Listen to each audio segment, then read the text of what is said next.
just a few minutes before, as Rochelle or Frank parked by the Dairy Queen. So, a dame with Lori. That's gonna be quite the trip for you. Frank tapped his fingers on the wheel, hoping he would delicately comb his way to the heart of the matter. Rochelle, who seemingly whispered to someone while she shells, stopped spamming the heart eyes emoji to Lori, turned to Frank with an expression that read, I would rather speak to my family doctor about puberty than have any conversation with you. And raised an eyebrow. It ain't that serious, Frank. I mean, you've certainly dressed for the occasion. Frank tried a different approach, perhaps a little accusatory.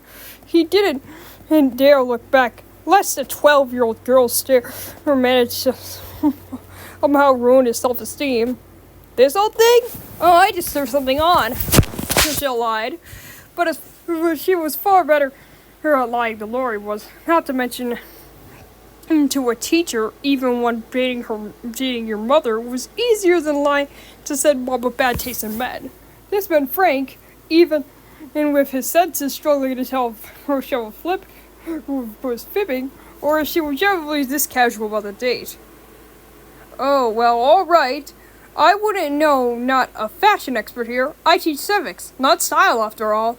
Frank attempted a joke to lighten the mood, but Rochelle wasn't biting.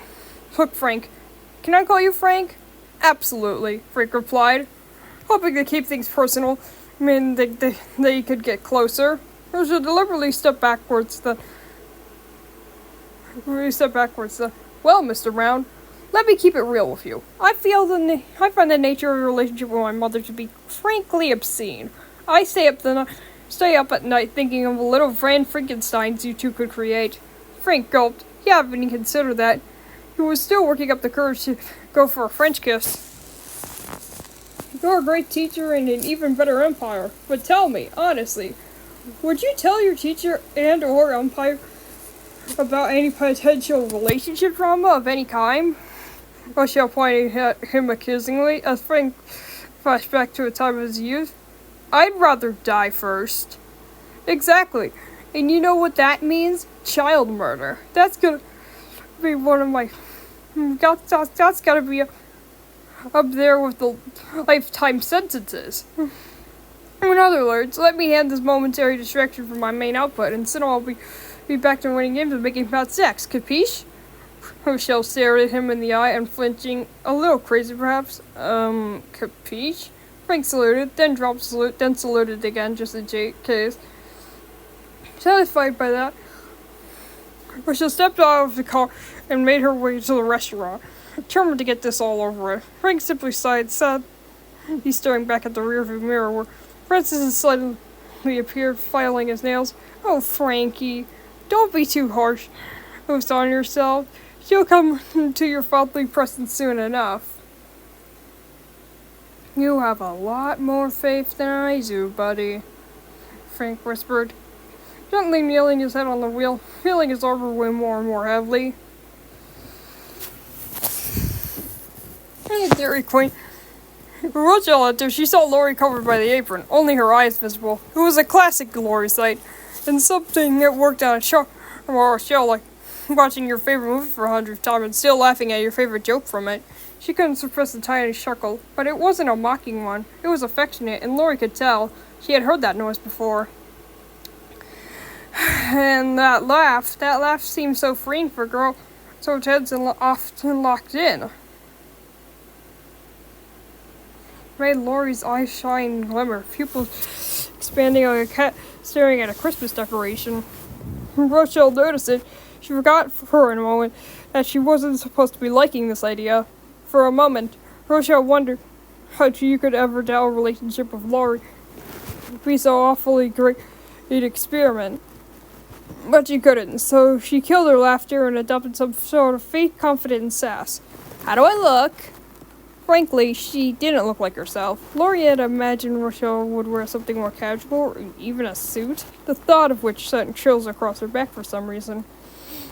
When she was about to assault her future girlfriend, So instead, she simply grinned and threw off the offer and continued her fake confidence. About as good as me, I say. Well, needless to say, I also found this Lori Rook trademark to be a bit tad odd. Lori was, despite her attempt into baseball, a lot more feminine than her, and a lot more casual. She would have expected some dumb t-shirt with a crappy fandom on, or maybe even a cute yellow sunflower dress, the thought of which sent chills across her back for some reason. But she wasn't about to ruin what was meant to be an easy letdown, so instead she simply grinned and whistled from surprise and then attraction. Cool jacket. Didn't know you owned any. Thanks. It's my sister, Lori said honestly and darkly. Shell once again had to choke Shell before he said something stupid like, I love you. Then she stood down. Lori was wearing her yellow Crocs, even now. God, I gotta end this before I do something really stupid. Rochelle sighed as she and Lori sat down next to each other. So, Lori started. Suddenly running out of ideas, she looked at Moxie, who was busy watching a video on good icebreakers. So, Rochelle aired, filling the aqua fester like a room. How strange it was. Normally, when she and Lori hang out, the conversation never ended. Now she couldn't even think of a word to save her life. I've got a few for you. Just repeat after me, Moxie instructed. And Lori closed her eyes in fear and did as she was told, hoping these would work. What's your favorite hobby or activity to do in your free time? Do you have any favorite travel destinations or places you'd like to visit? What type of music artists do you enjoy listening to? If you could have a superpower, what would it be and why? Rochelle blinked, confused, while Lori's face palmed hard, pulling her face down with her hands. Oh my gosh, you sound like a robot there. I'm sorry. Moxie told me to say that. Moxie looked all apologetic, while Sweaty prepared to take the advantage. You know what they say, robot is just 6 letters away from worthless. What? No, it's not. Moxie protested in Sweaty short. Tomato. Just as Lori thought she'd kill her first enemy in less than 10 seconds, but she had to admit it was impressive, even for Rochelle. Even for her, Rochelle simply knew her eyes and locked in, instantly giving her exact answers to each question. Shopball and competitive Smash Rolls, the pyramids and K-Rows, so I can check out the view on top of them. Anything by campfire. And she paused, thinking of hallucinations, and choked up. Flight! Lori, startled, heard wildly as heard all of this. Wow, you just like that? Gosh, Roshi, you always impress me. I'd probably taken hours of probably just picking the first answer. She leaned back. Okay, there was no sofa cushion behind her as they were sitting by the counter. She just hit her head. Rochelle rushed to help her up, but Lori put her hand up and shook her head, smiling wistfully. No problemo. I'm used to it. Lori didn't remember she had to try and look cool to impress her. Looking around, she whispered to Moxie. Any ideas? Well, I suppose you could... Oh, this isn't really part of my usual guidelines. But who doesn't like free ice cream, no? He pitched, aware that he'd never asked Lori his mom if this was okay. We're breaking a commandment? That makes us look so rebellious, Lori thought. Worrying okay with this, Moxie couldn't help but wonder Lori was pushing too far with this. But if she fumbled this Rochelle situation, it could undo all his good work. No, he had to keep going for Lori's own good. Hey, Rochelle, and Lori, she had to show off her eyes. Lori put on her best rinse voice, which is full of cracks, of course. Say, does our star player want a Royal Ultimate Chocolate Brownie Blizzard on the house? Joe was surprised by this, as Lori's mom never let them take anything on the house. Not because she was mean, but because their area wasn't exactly heavily populated. And she just wasn't about making ends meet in this recession. But she wasn't gonna pass up a free ice cream. Plus, she did leave her wallet at home. Oh, sure, thanks. Oh, and you can take seconds on the house, too. Lori flirted, winking before dashing into the kitchen to grab one. Rochelle, once again, startled by the flirty Lori, authorizes your big shell sigh happily. She's so cool suddenly. She's not cool, she's Lori. Which is what makes her cool. If that makes sense, I don't know. She's kind of being weird. I'm not against it, but it's not exactly the Lori I know, you know? Or Rochelle ranted, confused by all of this. Was this really necessary? Was this meant to be? Suddenly, Otto materialized out of nowhere, drinking his cherry soda and staring at her all sagely, despite the diaper. The rearview mirror will make you crash. Close your eyes and drive your heart. He burped and skipped off, throwing glitter everywhere, especially at Rochelle, who seemed deeply amused but also concerned. Last time he warned me about Chicken Joe. Probably knows what he's talking about. But what's up with the driving stuff? I'm not driving, at least, I hope. A moment of silence. Then Otto suddenly popped out of a vent behind her. Oh, and beware the chicken. Ah! Rochelle screamed. Flashbacking to that terrible day, Loki, she had developed electrophobia since then, fear of chickens. His steel eyes, his monotone crack, his iron will to get what he wanted, even if it would hurt or a little Ira. The whole Dairy Queen was gonna begin to float.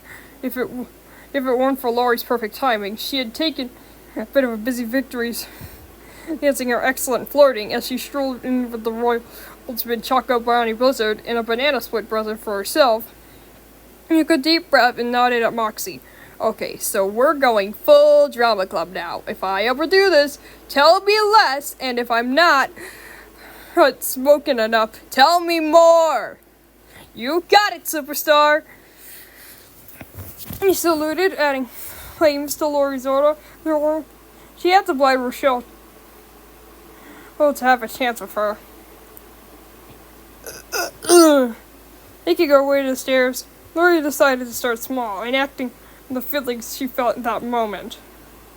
She saw Rochelle stare at her, seemingly relieved as someone else there. She went through an anxiety attack. She just got overwhelmed with affection and a royal treat for my royal queen.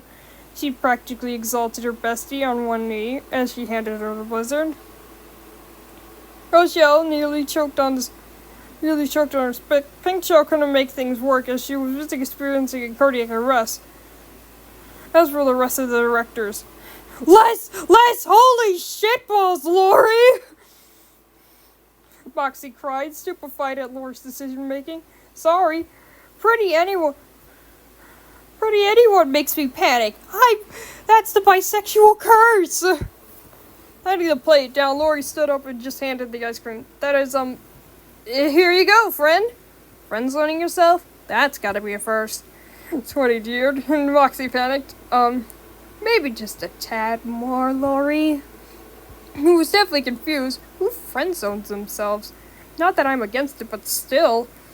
Began to inch toward the ice cream when Tori suddenly leaned on the counter and shot a toying look.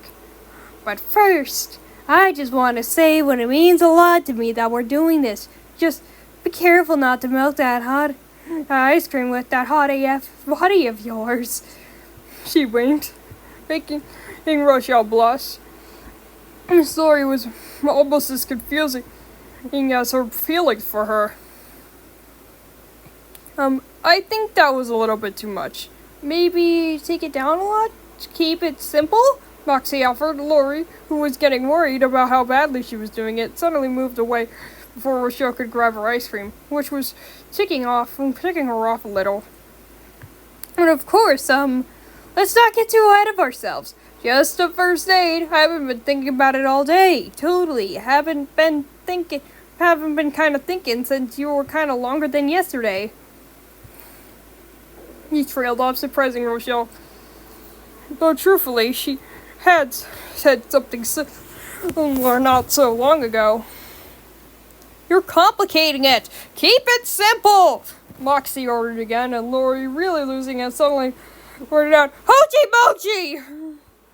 Blushing, she leaned her head on the counter, trying to hide her hair, which won't allow that anymore. Her trained, unable to suppress her style, even a weird and tryhard he was likable. Patted her on the head and spoke quietly to help her anxiety. Nervous about this, are we? Maybe a little, Lori admitted, breathing heavily. So am I. Maybe we can try and take a little slower. Maybe not reveal how into the other we are. She pitched.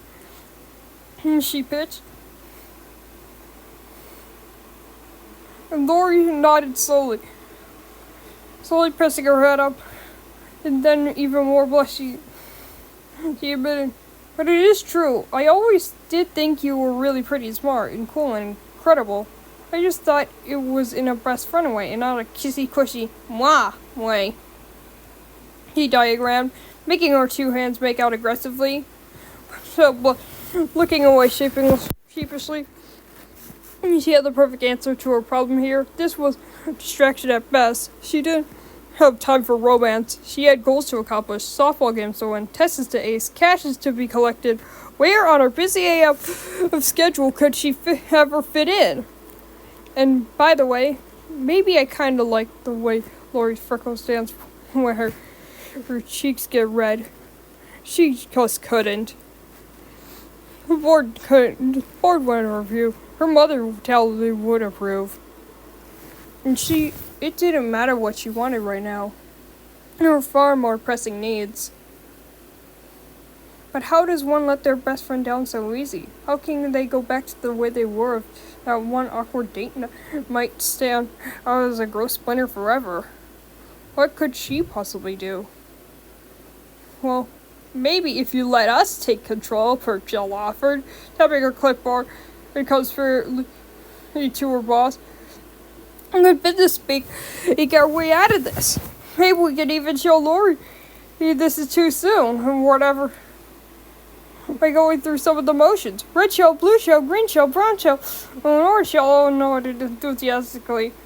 Rochelle had two concerns.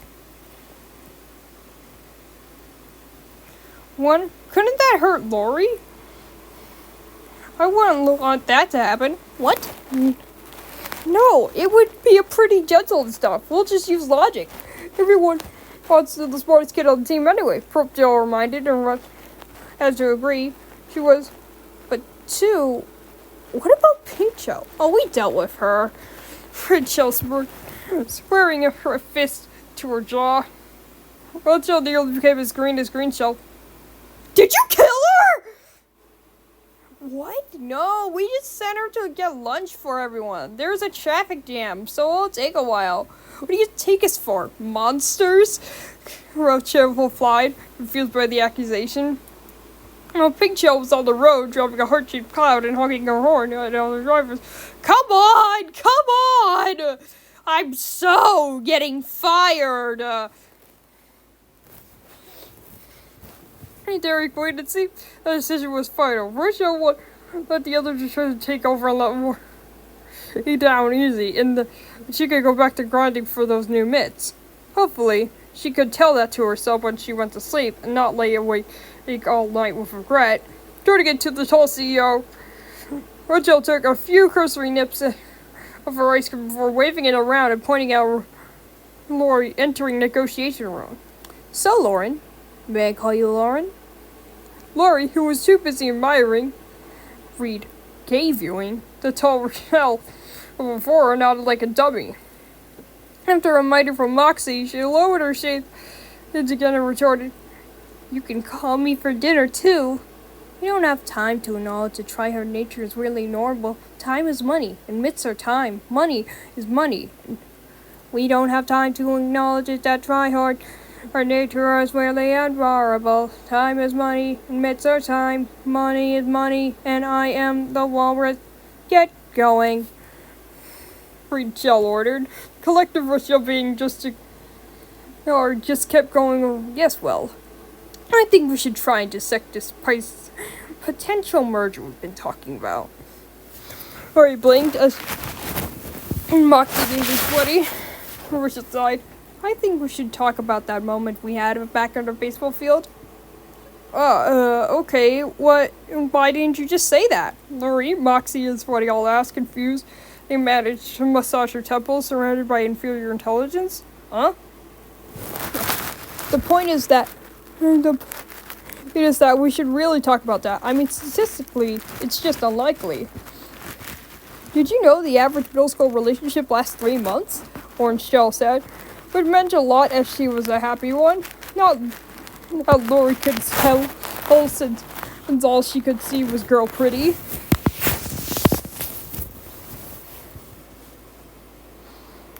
I think she might be testing resolve for this kid. I think we gotta show her how committed we are. Moxie deduced wrongly. Fortunately, Lori agreed, nodding resolutely, taking a bite from ice cream and trying to do so sensually. Which, of course, was impossible, especially when Lori gasped from the cold. She sputtered, "Oh, well, I'm anything but average." It's true, but most decidedly not of the lofty heights Lori was picturing. Well, the fact we must consider scheduling. When are we going to pursue such a venture? In between game innings? At 2 a.m. we're done with homework and you've already calmed down from anxiety attacks? Not to mention your drama club, rehearsal, chores, errands, and dreaded period days? Rochelle shuddered as she imagined all those unfinished tasks replaced with frivolous missions. As hold hands with Lori romantically. Hug Lori romantically. And stroke Lori's hair, but romantically. Boss, are we sure we aren't already dating Lori? Rochelle had to ask Rochelle's sister. Just keep pushing. She seems to be considering it. Look at how red she is. Truthfully, Lori was red, but not for the reason Rochelle thought. She had realized that their usual hang time, something Rochelle had oddly forgotten to the point that their weekly schedule, would be replaced with all of these activities, and he and Moxie could only score a vision of it from Rochelle's towering body. A golden Jesus is made of Dairy Queen ice cream and waffle cone. I gave the figure with Lyle saying, "Don't hold hands before marriage." Lori gulped. She hoped God would understand that the fire through her since she convinced her that this was kosher, or halal, or whatever the right term was. She was busy trying not to die on how pretty Rochelle realized she was busy analyzing things. She always been that pretty? Had she just noticed? Was that spark truly all to realize she'd an incredible woman before? Was it a bout of attraction or not? It was bothering both girls, and this bothersome feeling was about to come to a head. Lori, I'm just saying, what if this damages our friendship? Rochelle asked. He was dropping the visit talk and asking the real questions. Rochelle's face reflected as it nearly broke Lori's heart.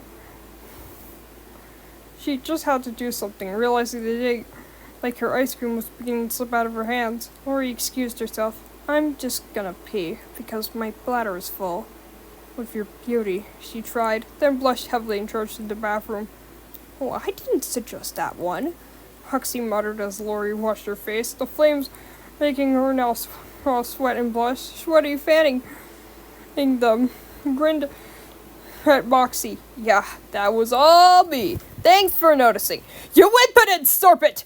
Lori needs to succeed, and in an even more positive relationship with Rochelle would fuel her to greater and better things. She could finally feel good about herself. Moxie raged, fire returning scary for the first time, sweaty, now longer thanks to all the anxiety Lori was feeling. Chuckled and bared her fangs at Moxie. She was already making terrible decisions before you moseyed along. Thanks for asking. but this is just ridiculous. Your insistence on the stupid plan is just making our instructions back in the championship game. And I love it! Guys, could you please be quiet a minute? I need to think of something that will. I gotta show Rochelle that this could work if we tried. I want this, right? I think I do. Gosh, I don't know anymore. Larry stared at the mirror, not recognizing the girl inside it. Moxie, out of a deep caring for the girl, made a desperate decision, and he had spread across her body. Not in, like a certain swipe blob. Not like a certain swipe blob. Yes, you do. Oh, Laurie, this is what you need. I'm sure of it. Trust me. Laurie wasn't good at saying, at the best of times. Right now, she just wanted someone to tell her to do something. Moxie thought it was the best. Okay, so what do we do? Now steaming all over and sweating all over her jacket. Back at the table, Rochelle was breathing heavily as she spoke to her board of directors. You think it's working? She asked. Wiping her forehead with a napkin, she could already feel the gravity changing. She really needed to hear the good news. Projections seemed positive, Brown Shell informed. And Yellow's own shaky thumbs up. Yeah, as long as Pink Shell doesn't come back at an inconvenient time. And Forrest, it's but a convenient time for the plot. We're golden. A long silence rang. Wow, I thought she would show up because of that. She observed happily, and Yellow Shell let out a sigh of relief. Everything's coming up, Yellow Shell. Hello! Big Shell Green appearing out of nowhere. Oh, come on! Oh, come on. Yellow Shell probably fainting on the spot. Knowing where this was going, instantly stood up and scolded Lily. Oh, no, you don't! We are not doing this right now! I'm sorry, is that a whole set of lipsticks? How much did that cost? Rochelle blew on Pink Shell, who simply strung it at her factorly. Duh, how else are we supposed to kiss her with boring lips? Rochelle was blushing furiously and furiously blushing at the same time, and all her mixed emotions bubbled up to the surface, making her lose her shell pink copy of herself. Lose it, a shell pink copy of herself. We aren't supposed to kiss her! We aren't supposed to do anything with her! How many times do I have to put it in a thick skull? You were supposed to feel for a moment for Laurie. And for that moment, we don't have time dating for Laurie. We have more things to do.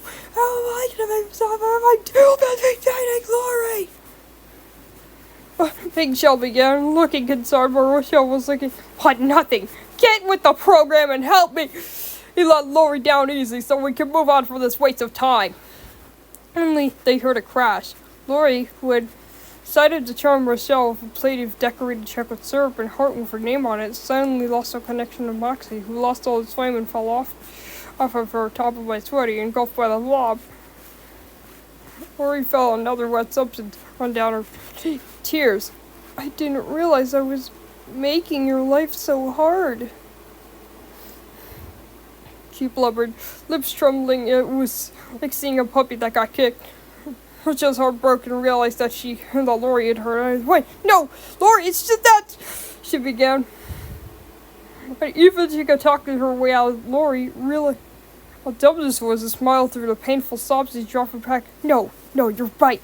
This was just one moment. I definitely never felt this way before. Rochelle bit her lip, wondering if that was true of herself too. But yeah, I get it.